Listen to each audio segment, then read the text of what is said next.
You know, I Wow. have to tell you how hard it is to sing her songs. I mean, for so many reasons other than range. And her music has And pushed. the way she I know. places it in Yeah. her, because I know in voice it's the same as talking or singing. That's right. Where you sing from, there's different places in your body that That's you right. sing from, and you really got to nail her because she isn't nasal, but she is. Right. And she isn't throaty, but That's she right. is. That's right. Yeah. And yeah, I mean, that's so intuitive because it's all about placement. But then the challenge for me was when I'm belting up high, getting the heights and getting the right placement. So that's really fun. Because she takes notes. That's right. And she sings them where you really shouldn't sing them in your head and in your everywhere. So and sometimes she can be a little bit breathy. yeah. And that's something that has been a real challenge for me. It's like, how do I maintain a little bit of that breathiness and still that long, long, long phrase? So it's just constant breath work. So now people are really getting behind the scenes because I know. when they come to the show now, they're going to go, "Ooh, I got to watch this because now I know how she does it." See, I'm giving it away. No, so I think if I mess up, they're going to know. Nah, I just think that now people are going to look for, now they've got like the inside scoop. Like, how do they do the magic trick? Oh, Right, now I'm going right. to look for it. Yeah, yeah. So I don't think that giving that up is bad at all. I think people are going to look for it. Well, and there's a lot of people, and my other life, I also teach voice lessons. Mm-hmm. And, especially when you say, oh, I teach voice, or if you're, after a show, it happens all the time. I hear people saying, oh, I wish I could sing. Like, it's like a huge, I mean, I'm telling you all the time. And it's interesting. Some of the students I've had who are really, really, really good, they have just an incredible talent. They're like, oh, I'm not that good. But sometimes it's the ones who who just like belt out and they're totally out of tune, and it's like they think they're the greatest, and I just think it's hysterical. And I'm like, well, hey, we can fine tune some of that, but it's your right to sing. And I just tell that to people, like, so what? I mean, of course, I'm not going to be in the car with you when you're singing out of tune on a road trip, but I'm like, we'll do it. Well, and the thing is too, everybody can sing. I had a friend in Nashville that said everybody can sing, but some can sing better. That's right. And it's all about control. Once you learn how to use the instrument, I mean, anybody can play a trumpet too. Sure. But can you play it well? That's right. Once you learn how, then you can get And the better embouchure and and all that. Mm-hmm. Yeah. So yeah, I always tell people they can sing, and they're like, "You're not in the shower with me," and I said, "Nor do I want to be." It's not an invitation. Right. I did not see that. That would be creepy. Hi, I'm in the shower.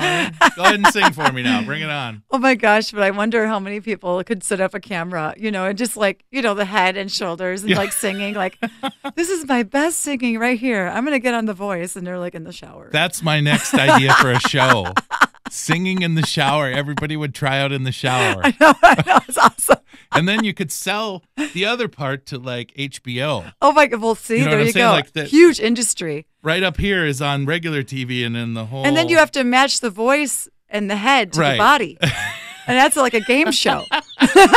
There's 3 shows all in that And one that's all idea. in one. Be like Card Sharks. That one. Oh my gosh. Well, the show is this weekend, and where are you appearing at? I'm at Spirit of the North Theater in Fitgers. Okay. So I tell people that, and they're like, "What? There's a theater there?" And it's like, I remember going up there. It's incredible. It seats over 200. It's comfy. More than enough room. It's a huge stage. Mm-hmm. I remember just going in there, going, "Wow, it's me and my accompanist Sarah Burke." And we're gonna fill this stage. And like, okay. But then I think of Adele. Like she doesn't have backup dancers and all this stuff. I'm amazed at these artists who can just really stand on their own without all the bells and whistles and without movement. And without movement, very minimal. Yeah. And Barbara's really minimal, except for the stuff she did in the 60s when she was younger, and she would get kind of, sassy on the mic and very. But even so, she's all within a little box. Exactly. Yeah. It's just incredible.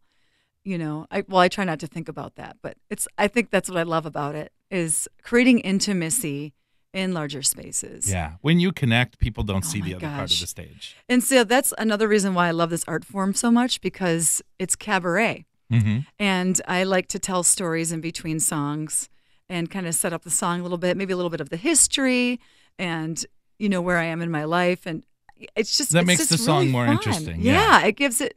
Yeah. And, you know, and I just love that. I love taking people on a journey through the show and, you know, and sharing that. And I love, you know, that's what I like about this space. I can actually see people and I can look in their eyes, you know, not to make them uncomfortable.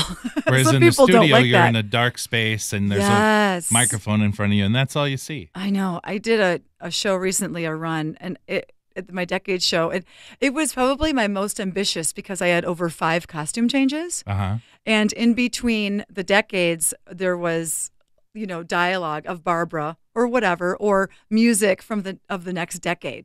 You know, and during that, I would be in the back with my my girlfriend, my assistant, who was changing me at the time. It was like, we're like changing, be as quiet as we can, like wigs flying off, everything flying off, flying back on. Oh, am I good? Okay, and then just walking off like, oh, here we are, you know, welcome to the 1970s, you know, and doing some Carole King. Wow. Yeah. Yeah, so I don't know. That was really fun. Well, give us the times that you'll be appearing. Okay, so Friday, the 15th is 7:30. Okay. Saturday, the 16th is also 7:30. And then Sunday, the 17th is 2 o'clock. Okay. So think 7:30, 7:30, 2. 2. Yeah. And there we go. And basically, if you go down to Fickers, you'll find it. Yes. Because there's not too many things down there that's going to take you off. Right. I believe it's on the 3rd floor. Yeah. So all you have to do is walk around, and sooner or later, you'll find somebody or just follow where the crowd is going. Maybe I should have the real Barbra directing people to the theater. They would never believe it. They would never believe it. They'd be like, oh, yeah, you're a great tribute. Oh, my gosh, wouldn't that be hysterical? That would be. Like planting real Barbra and people going, oh, yeah. You look amazing. And then walk out later with the playbill in her hand saying, it was me. I wonder if I could make arrangements with her. She probably won't. If you do, it would be hysterical. Even if I have something going on, I'm drop it like a hot potato. I don't know how into pranking people she is, but it sounds like, you know, she's back out and she found her voice again. Yeah. Like, you know what I mean? The voice and the big I think she still has a little bit of stage fright and she's always had that, but I think that she's gotten to that place where she just has to do it. Yeah. Yeah. It was kind of crazy doing the decade show because as we were coming up with material, like, wait a minute, she didn't perform. She didn't have any concerts. She had one movie. Like there was these huge periods of time that were just stagnant, you know, and it's but she never falls out of But she never falls out of the public. Yeah. And then she got back on the concert stage and yeah, I don't know if she would have been a good candidate for something to help her. Maybe CBD oil would have been good. Yeah. I don't know. Now there's something to see. I'd watch that commercial. So now the point in the interview where I was doing a shameless plug so that people can get a hold of you. Oh, thank you. So now, where can we find you? My website, melodyasbarbra.com. That's www.melody as Barbra, and that's Barbra, no A, Barbra. I can always tell the people who know Barbra or not because they put in the A or not put in the A. Right. It's funny. It's like a little test. I don't give a test though, but it's kind of funny. Right. Well, thank you again for all your time. Thank you so much and good for luck. Me. Yeah, thank you.